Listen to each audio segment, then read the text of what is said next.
Sorry about that, trying to fix this tripod. How you guys doing this morning?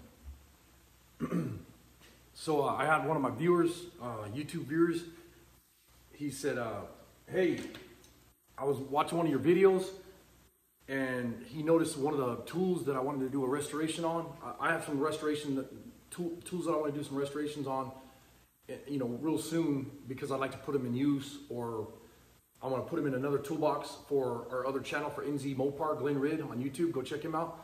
But I want to put him in another toolbox for Glenn Ridd, and I'm trying to get them all set up and everything. And we have the toolbox. It's probably got more tools in it than my toolbox, but but there was a pair of pliers in there, and I'm not going to say no names, but I appreciate you, bro. That was nice that you called. He called me this morning. He actually called Heidi and then talked to me, but it was nice that he gave us a heads up, and he was like, hey, you know, don't polish, don't sand, don't grind, don't mess around with those pliers. And these are the ones that he's talking about. And he told me the name of the stuff, and I went on the internet and checked it out. And these are made out of copper, but it's beryllium. And I hope I'm pronouncing that right, but beryllium is something that when you sand it or grind it or whatever, it's like deadly toxic. It's I guess it's cancer causing, like it's severe. And it's this is a military tool, so go figure. This is something that was given to me by my grandpa, and so this is exactly how it's going to stay. I'm not going to restore it. And thanks, bro. I appreciate you giving me the heads up on that. That was really nice. So kind of scary. You guys got to pay attention to stuff like that. You know, here I am being a dumbass, didn't even know nothing about beryllium, never heard of it, and you know, checked it out. Went on the internet, and sure enough, if you grind it, sand it, polish it, buff it, anything like that, the fumes, everything from the fumes to the sanding dust to whatever can make you deadly sick. And also, like he was saying, it could you know, lead into cancer and everything else. But beryllium is the name of the chemical, or not the chemical, but the copper. And so it's called beryllium copper poisoning. So caution and be careful with that. Anyways, thanks so much for you know, my YouTube channel, all my supporters. That was nice of him to give me a call and give me a heads up on that. But I got some books that I wanted to share real quick. And I got these the other day. How could I do this? You know what I'm gonna do is I'm gonna flip this camera down here real quick. Hold on a second. All right, so this is one of the books that I got. And this was one of the estate sales that we bought out the other day. This is one of the books that was in it. And there's some really cool pictures and whatever in here. And just lots of information. I actually have a whole bunch of hammers, believe that. But there's a cool thing in here, a write-up on some different hammers and whatever. And, you know, different tools that I have, that some of the tools I was looking at in these books, in this book, you know, I didn't even know what they were. So that was kind of cool to get that. And I got all these books for free. They kind of got thrown in on the whole deal. And one of this is the sheet metal working book, which is really cool. And I was reading some stuff in here this morning. And it's got actually, you know, they're showing stuff like stump shrieking. And that's one of the techniques that I've used for years. There's some good articles in this one. And that's by David J. Gingery. Really cool, and there's a lot of good stuff in there to read about. And this one's Iron Melting Cupola Furnaces. And it's got a lot of nice articles and write-ups and, you know, different stuff to do that. And how to cast small metal and rubber parts. And this is something that is fascinating to me, because Dean, which is, I don't know how you say your YouTube channel. It's Tomico Enterprise. If you guys go check him out on YouTube, he's got a really cool sand, silver casting channel. And that's why I grabbed this book. It was really interesting to me, because the stuff that he does to me is like an art form in itself. And then there's a green sand casting book, which is really nice. It has a whole bunch of different ways of doing things. You know, and that's something that, like, you could take the aluminum cans and melt them down. Same thing like what this guy this morning was talking about, though. If you're going to be melting down stuff like aluminum or whatever, it puts off the toxic, you know, you got to wear a mask and gloves and the whole deal. So you got to be careful doing the aluminum also. You know, I suppose that's, like he was telling me this morning, you know, you can walk out of your shop, though, you know, the sign can fall off your shop, hit you in the head and kill you. So it's just, you know, every day you just got to warn people and give them a heads up. This one is kind of goofy. It's convert wood into a charcoal and electricity.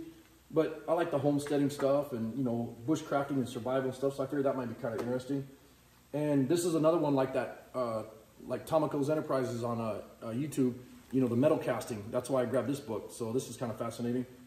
And two of my favorite books in here was How to Build a Pipe Bender. And that was really interesting. And then the other one was Designing and Building the Sheet Metal Brake. And this is something that Aaron has, that nice metal brake. You guys have seen me using it before. Sorry about the shaky camera. You've seen me using the metal brake before. And now that's out at the other shop. But I always bring it to this shop. Well, not this shop, but the shop, our fab shop. We have 3 shops. So over at the fab shop, I'll put the metal brake on the welding table and, you know, use it for building panels and cars and whatever. And, you know, it's really nice because you can get a long bend on it. But one of the problems is you know, a lot of the metal brakes that I've used, they always have really crisp 90-degree bends or breaks in the metal, right on the ends.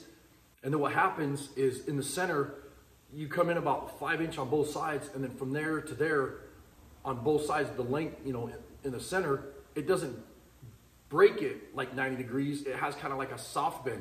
So you don't get that nice, crisp, clean bend all the way across. So then you end up having to take a body hammer and then a dolly on the inside, hammering that whole panel, you know, which that's fine if you're using 20 gauge, which is what we use, you know, to do body panels and stuff. But if you're doing a floor or something like that, I mean, you might as well forget, you know, using like a 16 gauge or 18 gauge, you're going to be hammering your brains out. So I want to build a metal brake. You know, I'd like to buy one, but I've been trying to find one on like Craigslist, eBay, Facebook Marketplace, stuff like that. But it's I don't know what it is with people. It's like they buy something and then it sits in their house, their shop or their garage for 5 or 6 years and they don't use it. It's like brand new. And they're like, well, you know, I paid $130 for this, so I want $1,000 for it. You know, it don't even make sense to me. So whatever, you know, and maybe if I'm shopping around at flea markets or swap meets or something, I'll find one. I have one, a metal brake and a sheet metal slip roller and a couple other machines that I'm trying to buy right now. And they're at my buddy's place, and hopefully he'll get his crap straightened out where I can buy that stuff from him. It's one of them things where he doesn't know if he wants to sell them yet. We'll see what happens, but I'm thinking about doing one of these, you know, on my spare time. And I'd love to build one, you know, and I'd like to get all this stuff put together and built and whatever. And the one that Aaron has some really nice bearings set up and everything, so it bends really easy. It's easy to use and everything, but like I said, that centerpiece flexes so bad. And I've actually seen them where people take those brackets or gussets and weld them, you know, every 6 inches down the center, you know, from the center out, so that the you know, brake, when you go to use it, it doesn't flex real bad. But anyways, you know, hopefully those will be future projects. But I'm just giving you a heads up. I finally got finished up in the fab shop, and I want to get the body off of Rogue. That's the next step, and I'm going to be building a dolly over at the fab shop real soon to put the body on Rogue, or to take it off Rogue, off the frame, so that we can get the frame sandblasted, and we're going to powder coat it or paint it. We're not sure yet. It just depends on what sponsor wants to do what. If I have to paint it, it'll get painted. Then I'll spray it and all that stuff. You know, I want the frame to look really nice, but the body. Oh, sorry about the heater there. So the next step though is, you know, like I said, I want to get the dolly set up for Rogue and get the body pulled off, get that put on there, and I can start doing all the stuff underneath the car, you know, all the chassis and everything. Right now, I'm in the body shop doing some body work and whatever, and getting ready to do some, lay down some primer, and maybe I'll do some videos on that. I'll set up the camera, because there's a lot of stuff that we do in our shop that people don't see, and I'm going to try to start showing that a little bit more, you know. So it seems like some of the stuff that I think that people don't want to see, then I do the videos on it, and it gets a lot of views, and well, you know, maybe they do want to see it. So. And then, you know, there's always nice comments and everything from people on our YouTube channel. But anyways, I appreciate the support, man.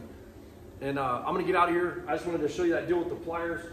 Like I said, that beryllium, check that out online. It's, you know, deadly toxic. So be careful with that.